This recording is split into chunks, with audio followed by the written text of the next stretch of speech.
Welcome to Catch Outdoors. I'm your host, Captain Rob Modes. This podcast is centered around the great outdoors, especially down this way, way down this way. Those southern regions of the continental U.S. down here in the Florida Keys. Catch Outdoors is hosted by Spotify and now also available on Apple Podcasts, Amazon Music, iHeartRadio, Google Play, and Stitcher. So kick back and get a taste of my Florida. Hey, folks. How is everybody? This week's episode of Catch Outdoors is number 96, Fishing Vacations Florida Keys Style. And anywhere else I happen to think of while I'm yakety-yakking, but that's going to be the basis of it. Let's see. Let's start with a fishing report and a roundup and all that kind of stuff. The usual stuff that I throw out there at the beginning of the podcast. I took some time off the water this past week, and most likely this week too. Mini season for Florida lobster starts on Wednesday and runs through Thursday.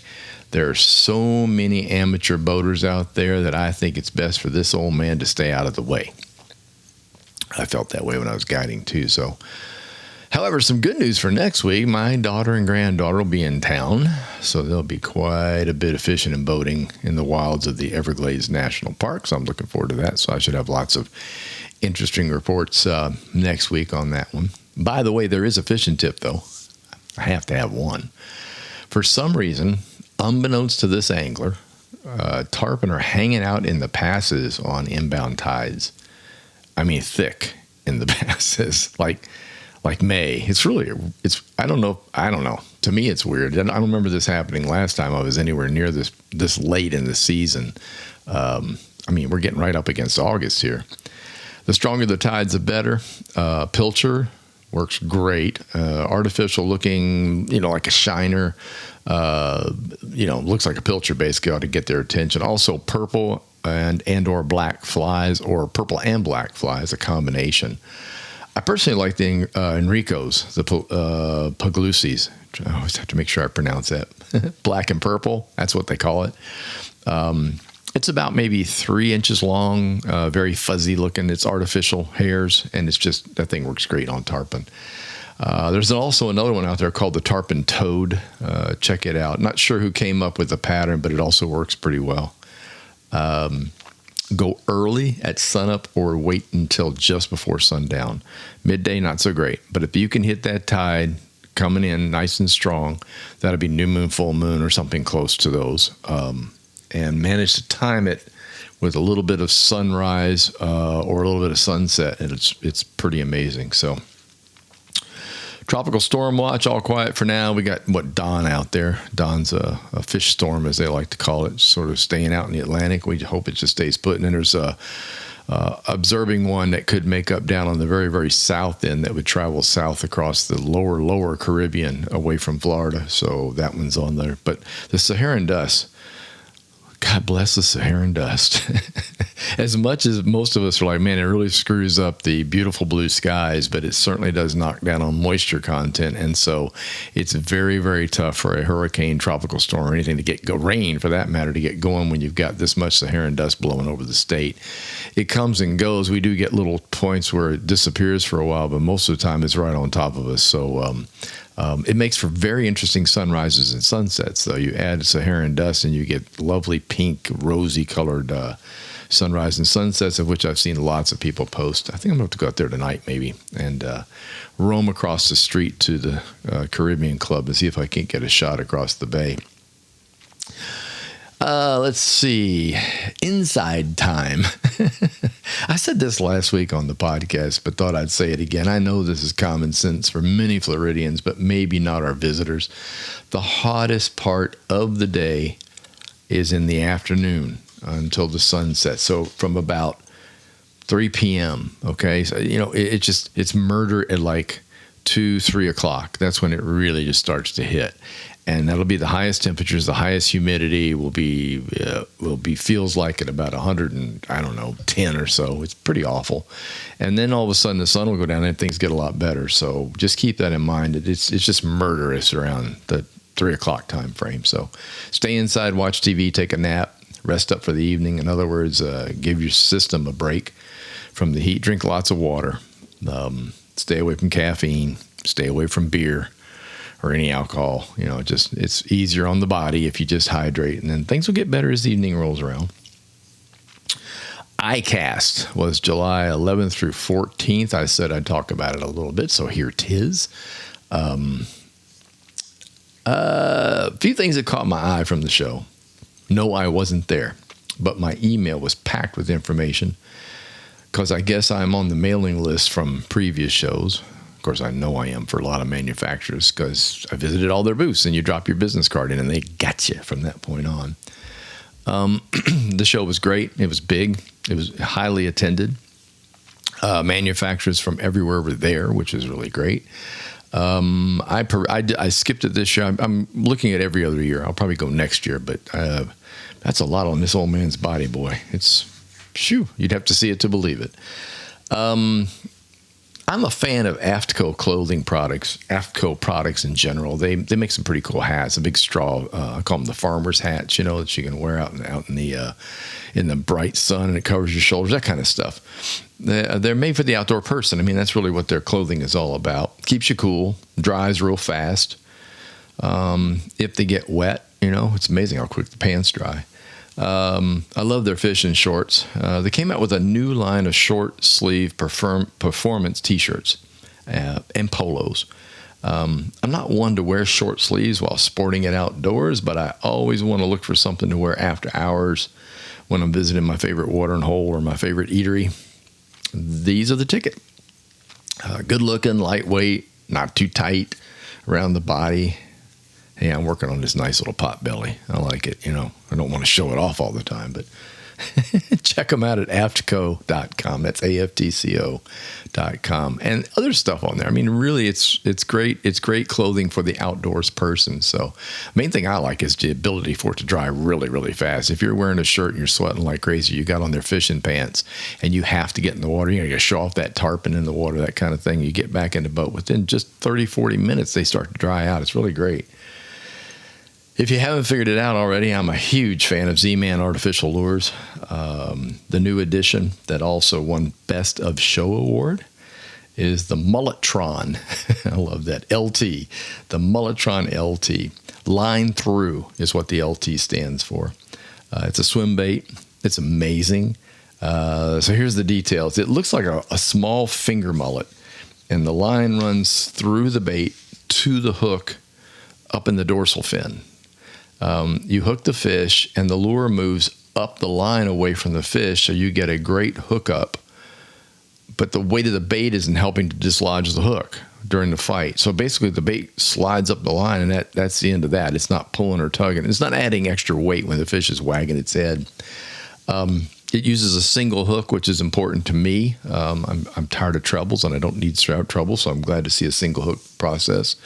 And almost always hooks in the corner of the mouth through all their testing with it, if not in the soft part of the mouth, but it works, really well. Pretty cool. It looks good too. It looks like a little mullet. Of course, their baits are great looking on top of everything else, but should be out in October, so keep an eye out for that. The Mulletron. Interesting name, to say the least. Let's see, what else did I put? Oh, the newest version of the Garmin Force Kraken troller motor. All right. I knew of the Kraken. It's been out, I think, several years, the original. So this is a whole dressed up new model that they introduced. This is the biggest upgrade.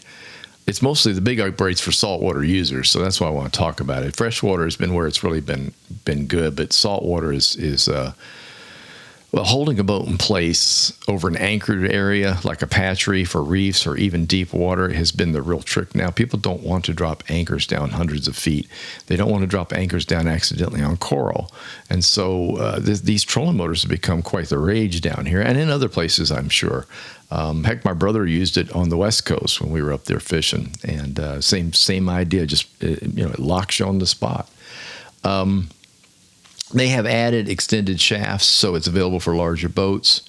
Controls are really good. There's even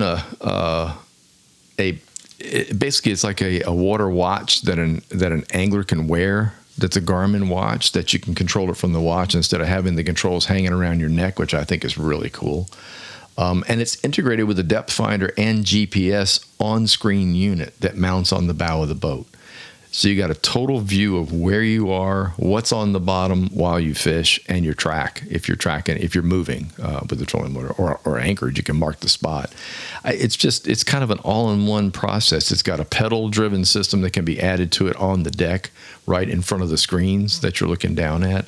So basically, once you get up there, if you're an individual fisherman like myself, and you get up there and turn the trolling motor on, you don't have to go anywhere. You're pretty much looking at all the instruments and everything you need right there in front of you. And I think that's really very cool. Let me tell you, man, trolling motors have come a long, long way. I love my Minn Kota, but I'm betting that this Garmin will give it a run for the money for the first time. My Minn Kota is great. I love the spot lock on it. To me, that's the bestest toy going right now. It really is. There's so much more. Be sure to get online and search ICAST 2023 show. There's just a lot of sites there and hundreds of new products on the way for this fall in 2024. I've said this before and I'll say it now. Just when you think they can't come up with anything else for fishing, they do. They really do. It's unreal. It just is. It's crazy, man. Let's see. Let's talk about Key West for a little bit. Hemingway Days down in Key West happened. That's about a week-long celebration of Hemingway and his residency within Key West back in the 30s, and it's been carrying on for a while. The highlight of it is a lookalike contest. I mean, that's the number one thing that they love to do. There's a running of the bulls that's hilarious too. You'd have to go online, look up Hemingway Days this past 2023, and look at the videos. It's all great. The winner of this year's contest was Garrett Marshall from Madison, Wisconsin. The win happened to fall on Marshall's 68th birthday. Congratulations, Garrett. Congratulations. That's pretty awesome. It's a highly sought after deal. There were hundreds of guys that show up looking like Hemingway. It's pretty frightening. There's a lot of dudes that look like him. And then they pick one out of this whole mess. I think it's about a 3-day process of, taking them up on the stage at Sloppy Joe's and people vote, and you get voted up, voted down. Eventually they whittle it down to, I believe it's like the last 10 or so. And then they finally pick a winner on Saturday night, I think it was. So anyway, yes, 2-day lobster season. I mentioned that begins on Wednesday. So you'll be listening hopefully on Tuesday or Wednesday to this podcast. Today's Monday for me. But it's a big deal. It is really, really crazy down here right now. It started last Friday, before the weekend. A great many people treat this as a week-long vacation because it's July. Kids are out of school, and you can bring the family down and have a great big family event. And there's lots of other family things that you can do down here when you're visiting. So Friday and Saturday were crazy. The highway was jammed with cars, trailer, and boats and stuff like that. And it hadn't really stopped. Janelle and I went to Publix yesterday just to pick up the stuff. We, grocery shop basically. We went in early Sunday because a lot of times there's nobody around on a Sunday. Well, there were. As a matter of fact, almost every single register was open in Publix. That tells us what's going on. When I go in there and it's off, nothing's going on, there'll be one register, the 10 pieces and under, and one on the main line there. That's it. And nope, all of them are open. It was pretty crazy. Even on a Sunday morning, it was pretty crazy in there. Let's talk about bringing your boat down. This just occurred to me driving down the road and witnessing, not to mention what's going on right behind me. Fishing vacations down here in the Keys is you have to talk about the long weekends, holidays, stuff like that. That's all of these come into play down here. And so it's just, it gets kind of crazy. It gets really crazy on, lobster. Let's see what else. Memorial Day, Labor Day, 4th of July, anything that runs over a long weekend.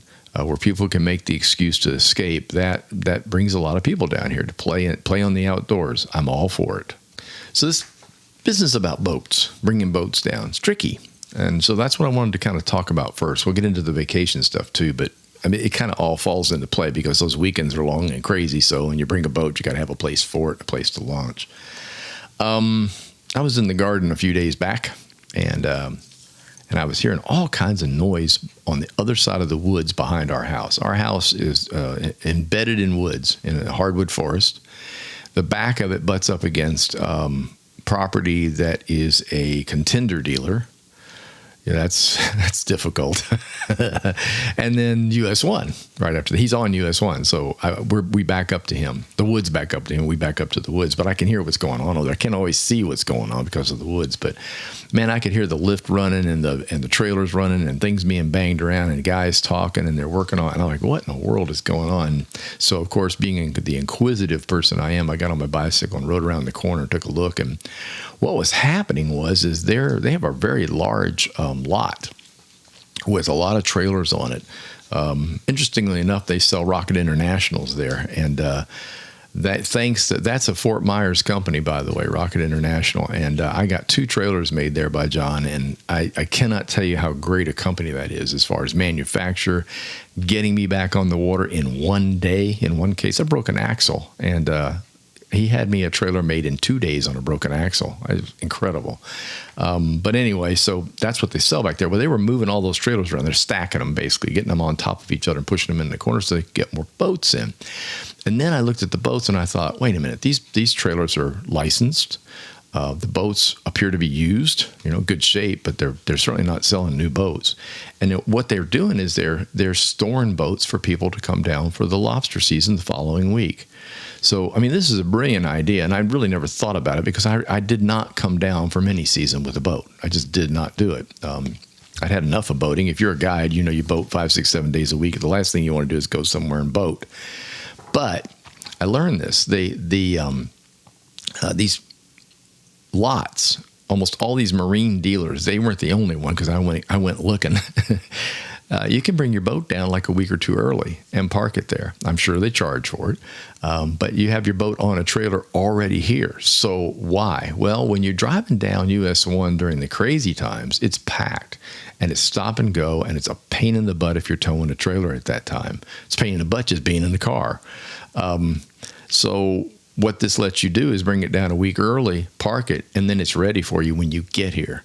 And I mean ready. These guys have staged them at a point where you can basically back in, or they can bring their hauler back in there and haul it out to the road for you and then hook it up and you're on your way. I think it's brilliant. There's no point in fussing and mussing with it and then having to fight with it when you get down here in all the traffic if it's already here. So pretty cool idea. So I went down, even further and explored further down the road and found other places were doing exactly the same thing. There's Riva Motorsports had a whole bunch of boats out front that they were lining up. They're virtually almost across from Pinnicamp State Park. So I can understand why that was going on because, that is a heavy-duty ramp used for people trying to get out on the water and other ramps in the area. But I'm guessing both these locations, they're staging boats for owners. That's what they were doing. I could tell because the boats were older and the trailers were licensed. Now, here's a real trick, and the reason I wanted to talk about this, not only for this crazy week coming up, but for all the other holidays and weeks and months that you might come down and spend a time in the Keys, especially before the kids get back into school. And you're looking for a place to stay with your boat, And I'm guessing that many of the participants in long holiday weekends and mini lobster seasons, they aren't newbies to this. So they already have a place scoped out that they return to each year, but if not, this might help. VRBO rentals, they're pretty popular down here. No, they're very popular down here now, mainly because of price. You can do a house and share it with another couple or another family, for that matter, but a lot of houses are big enough to handle 2 families, and cut the cost way, way down on what a resort would be, especially if you're doing long holiday weekends. You're stretching it a bit, trying to get the 4 or 5 days in there. And most of the VRBOs it depends on where you are in the Florida Keys, but a lot of them are minimum rental for 1 week. You can't just do days on these things. So, but the VRBOs are interesting because they generally have, they're located in these neighborhoods that have a ramp. And that's why I mention it now. Something that I knew this was going on. I just didn't know how big it was until we moved down here. Our neighborhood has a ramp. It's private. It's locked. You have to have a special key to get in and use it. If you have a house here and you're renting a house, you can give the key to the owner. That's what we do. I mean, we are renting a house in a neighborhood that has a ramp. I have been permitted to get a key to put my boat in because I live in the neighborhood. Same thing is true if you come down and stay for a week or a month. You'll be given a key by the owner to be able to use the ramp. Follow the rules, as I like to say, but pretty much that's what it's all about. And it's really, really great that this can be done. So if you're bringing a boat down, a couple things you can do. Check out the neighborhood. See if it's got a ramp in the neighborhood. A lot of times it'll be in the literature. Is there a place to park the trailer? Is there big enough room at the house that you're renting to have a boat and a trailer? Most of them are. Most of the houses here have got some sort of property or overhang or something where you can actually keep the boat either under the house or off to the side of the house. So, but check that out. It really makes things so much easier. You are not fighting the crowds at the public ramp. And believe you me, there will be crowds at the public ramp. Always are. And there'll always be the person that's not ready. So the person's in the way going slow and, you're tapping your foot and saying, come on, man, controlling yourself, taking deep breaths. Or can I help you? I'll put it in from the water for you if you want me to. Anyway, so this eliminates that problem if you're looking out for a home to do it. So I'd highly recommend that. I really would. You may be also familiar with the fishing grounds that you like. If you've been down here before and you fished in an area like Islamorada, Tavernier up here in Key Largo, and you're familiar with the water, you might be able to find a house that's a whole lot closer ramp-wise to get you to the spot that you like instead of having to take something and then travel up and down finding a ramp to get the boat to the place that you love to fish. So it could save you quite a bit of time on water and time on fuel. If you're going to stay at a resort, and a lot of people do that, there are many, many of them that have boat parking, and some of them have boat ramps. So that's another thing to check out. I guess what I'm saying here is research is important. If you live close enough to the Keys, you're Floridian and say you're from Orlando down, West Coast, East Coast, and you can take a weekend just to come down and explore, get your room at one of the hotels, drive down, and then instead of spending days at the swimming pool, which I know is fun, with a pina colada, get a map out and hit these places. Start looking up what they say about themselves. What do they have? What are their amenities? And then drive around and take a look while you're down here. Spend a couple days researching, and that way you'll be prepared when that great big long weekend comes up. There are just tons of resorts, motels, and homes that are listed as being on water or have water access. Check it out. See what they've got. See if your boat will fit.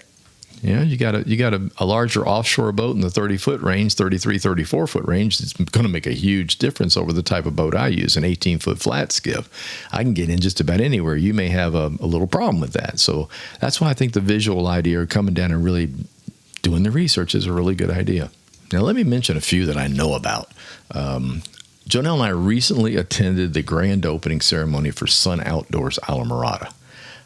If any of you have been in the Keys over the past year, you have seen this place on the left-hand side of the road as you're going south. It's on the Atlantic, and it has these houses. They're like shotgun houses built on stilts. It's the strangest thing you've ever seen. I'm not going to kid you. Some of the locals are like, what in the hell is that? They're painted bright colors. They look like the Bahamas, the bright pastels and things like that. But the place is really pretty cool. We went to the grand opening ceremony. Janelle went. She took me with her. But it's really cool, especially if you're an RV owner. Really nice hookups. A big central clubhouse with a huge swimming pool, boat dockage. You need to check availability on docks. Not much was mentioned the other night about that, but it looked to me like there are places in there where you'd be able to put a boat in the water. And if not, at least you'd have dockage. It's right across the street from Founders Park in Islamorada, which does have a public boat ramp. So there you go. But the trailer sites or the RV sites were really big. I mean, really, and very nicely done. So you RV people, you might want to check out this thing. It's really cool. It just opened. It's brand new. The clubhouse is nice. Right down to the pool table and all the other stuff they had at the clubhouse is really great. So anyway, Sun Outdoors Islamorada. Here in Key Largo, there's Pennycamp State Park. They got a nice ramp that'll put you in the Atlantic Ocean in no time. Let me explain. They're technically facing Largo Sound and the Pennycamp backwaters, so the trails and backwaters. But there's a channel that comes out of Pennycamp and leads out to the Atlantic Ocean. So it puts you out there in about, I'd say 5 minutes at the most. It'll run you out there. There's a couple slow speed zones you got to go through. Just, they're actually blind curves that they slow you down for. So, which safety. But it gives you really good access to a lot of the great patch reefs out there, all the way out to the Christ Cross and things like that, and these beautiful, beautiful, beautiful dive locations. Keep in mind that if you launch there for lobster season, a lot of those places are not open for lobster, okay? It's really important that you understand that most of these dive sites, buoyed sites, mark sites that are out there, these places where the people go to dive, snorkel, they are not open for lobster. Yeah, you have to try something else, so keep that in mind. But Pennycamp is really a great place. It's got a nice ramp, really nice ramp. It's got a boathouse. They sell bait. Place to park the trailer, truck and trailer after you put the boat in the water.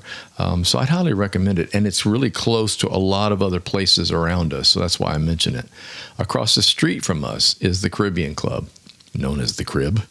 The Caribbean Club has a ramp. It's not fancy. It's a graveled, hard packed ramp. It's coral is what it is with some gravel on it. Really good, but it's nicely sloped and it's really easy to get a boat in there, any size boat for that matter. I've seen guys put really big boats in there as well as the little stuff like me. But it's right across the street from, basically you're just arriving in Key Largo. You see the Caribbean Club on the right. There's a boat ramp right there. So if you're staying in one of the resorts or a home nearby that doesn't have a ramp or access, that's a really good place to put a boat in the water. And just south of that location is what used to be the Marriott Resort, is now the Reef House Resort. It's on the bay side of the road. They've got boat parking. They've got a ramp. As a matter of fact, we toyed with the idea of using that before we actually moved to Key Largo. We looked at that for our kayaks, and the ramp is great because it's located, right on. Let's see, is that Buttonwood Bay? No, that's Blackwater Sound. So no, it might be Buttonwood. Heck, we're real close to one or the other. I think it's actually on Buttonwood. But anyway, you've got this resort right there. So if you were to bring a boat and you couldn't launch at that location or it's too busy, whatever, then you've got the Caribbean Club right down the road. Another ideal location for fishing vacations is the Pines and Palms in Islamorada. This is an absolutely beautiful little location on the ocean with docks for boats and a boat ramp. The cottages are fully equipped with kitchens, so you can cook your catch at the end of the day. And it's really neat. It's close to everything in Islamorada, but it's off the beaten track. It's on the Atlantic side. You'll see the sign from the road, but when you get in there, it's really neat the way that it's designed and done. It's one of my favorite places. I love the way that it's set up, and I love the fact that it's quaint. That's the only way to put it. It's little cottages, which I love places with small cottages as their rooms. I'm going to mix these next two together, kind of. You don't have a boat, but you love to fish. There are zillions of fishing guides in the Keys. Okay, maybe not a zillion, but man, oh man, there's a bunch of them. And they're everywhere, from all the way up here in Key Largo all the way down to Key West. There are just groups of them that specialize in their waters around their areas. So hire a guide. It's pretty simple. You got to do it early. Obviously, coming up on a lobster season, the fishing guides are probably hiding out like I used to. But I'm sure you can find a guide that'll take you out lobstering too. So there is that. One of the best outfits that I've seen down here, I've been following a lot of these different guides. One of the best ones is Two Conch Charters. They're located down in Marathon. And this goes hand in hand with the place I'm going to tell you about. But Two Conchs, if you go online and do Facebook or just search them up on the web, you're going to find their sites. Those boys catch fish. I am not kidding you. They do a lot of inshore, nearshore, offshore stuff, all mixed together. A lot of smiling faces. Their fishing reports are really good. They're accurate, and they talk a lot about what's going on like right now at the moment, and they report every single week. Some of these places, not just the guys, but some places do a fishing report once a month.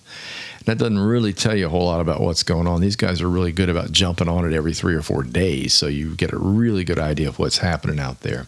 And I'd highly recommend them. I mean, that'd be one that you'd want to call. Now, I tied this together because it goes hand in hand in Marathon with the Isla Bella Beach Resort, which is located there. This place has everything that a family could ask for, all in one place. And this is for you non-boaters.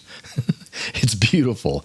It's on the ocean views. Every room and suite has a view of the ocean. It's got a sand beach. It's got a marina, marketplace, town square, resort pool bar. Yes, you can put a boat there. I double-checked. It's a little trickier than most, but it can certainly be done. Add to that easy access to charters on the property. That's two-conch charters. On the property, you have the makings of a great fishing vacation. Oh, yeah.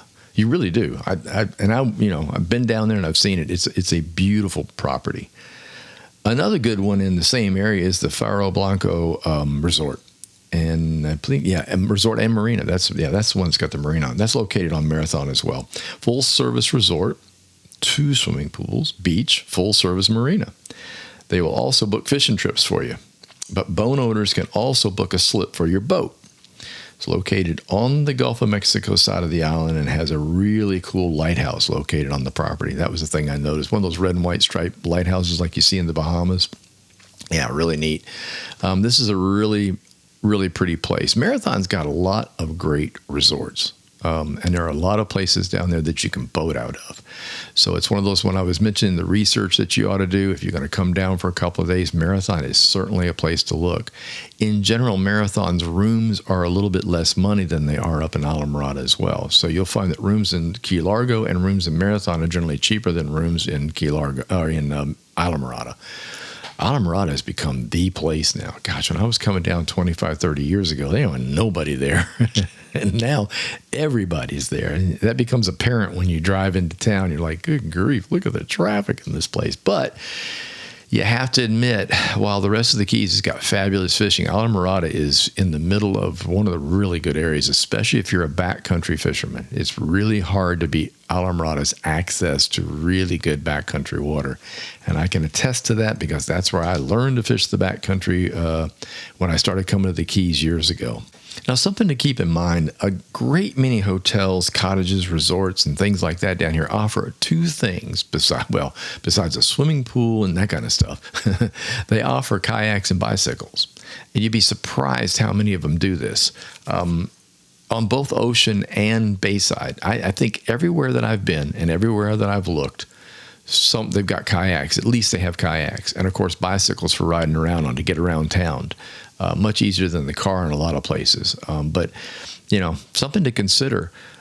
If you're a fisher person, fisher gal, and you really like to fish and you don't own a boat and you don't want to do a charter, try a kayak. I mean, I kayak fish for the last, 5 years now, I guess, and I really like it.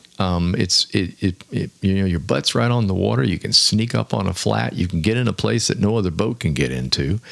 And a lot of the locations along the Keys have easy access to fishing. You don't have to paddle real far to get on fish. I mean, basically, you just go out about 300 yards and you're going to be on something.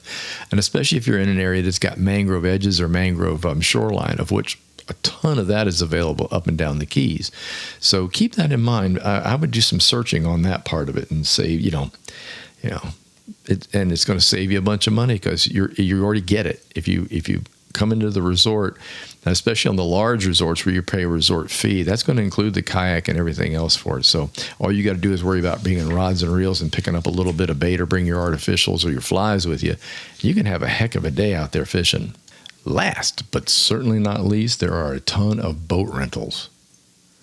Yeah, I mean, they are everywhere. I was really astounded. It's something that I honestly never had to look for myself, fortunately, until we moved down here last year. I had no boat. Friend came down from Kentucky. Gary came down from Kentucky, wanted to go out in the Atlantic. I wanted to go out in the Atlantic and explore and see what was going on. So we went over to Pennycamp Park and rented a boat. Center console, I want to say it was around $300 for 6 hours, I think it was. It was well worth it.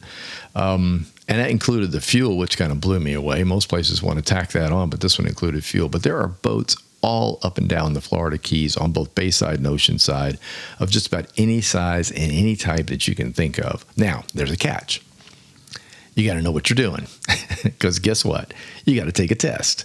Most of these places will not let you go out on the water in a boat unless you take a boater's test. And especially if you're going to go anywhere near Everglades National Park, there's a special test required just to go in the park boating. So keep that in mind. This is not a simple thing. This is not like checking in. Some places, like when I was in Fort Myers, man, you showed up with your driver's license, you could rent a boat. I wasn't totally in agreement with that, but that's how it was. And the same thing with jet skis and things like that. I don't know, that always kind of bothered me. And the reason for that is it's not that people can't do it. You can drive a boat. It's not that hard. What the problem is that a lot of folks that do drive boats come down from up north where they ride on lakes and rivers. So they really don't have a lot of experience with flats, grass flats, shallow water, or channel markers. They just don't have to deal with that. And they come down here and they wind up in a situation that they shouldn't be in. And it's either they're causing a problem environmentally or they're crashing into something that they shouldn't be doing. So the Keys doesn't work that way. Most of the Keys, we're surrounded by marine sanctuaries. And in order to boat in a marine sanctuary, you got to take a test. In order to rent a boat, you got to take a test, which means you may have to study. And you get the test done by going online. If you're going to rent a boat, they'll tell you, okay, you got to go do this, this, and this. And you go, okay. And you go in and you pass the test, and then you're good to go. So keep that in mind on boat rentals. But I want to explain to you, there's tons of them down here. If you don't feel like you can't get out on the water, because you can. And most of them are very reasonably priced, in my opinion. I mean, guides are great. I would recommend guides, but they're expensive. And you can save a little money if you have a little knowledge about boating and about fishing from boats. So that's always something you could try. So the summer's wasting away, sort of. I guess I should say the out-of-school part of summer is wasting away, the family time. And I know many of you with kids, you're always looking for something to do. There's never, the kids are loose, man. And I know you want to take care of that. And as a parent, you want to get them out there and you want to do stuff with them and make sure that they have things that are interesting happening. You don't want to sit in the house watching television and doing video games all day. I get that. It's best to get them outdoors and do some adventuring and some hiking and some bicycling, some boating, some fishing, kayaking, whatever it is. So time is running out, people. Check out the Keys, because guess what? After this week with the lobster season, there ain't nothing else going. Somebody was joking the other day that the next thing is Halloween. And Janelle was telling me that somebody mentioned the fact we might as well just put up our decorations when this is over, because we'll be good till October. And I thought that was really funny, because that's very true.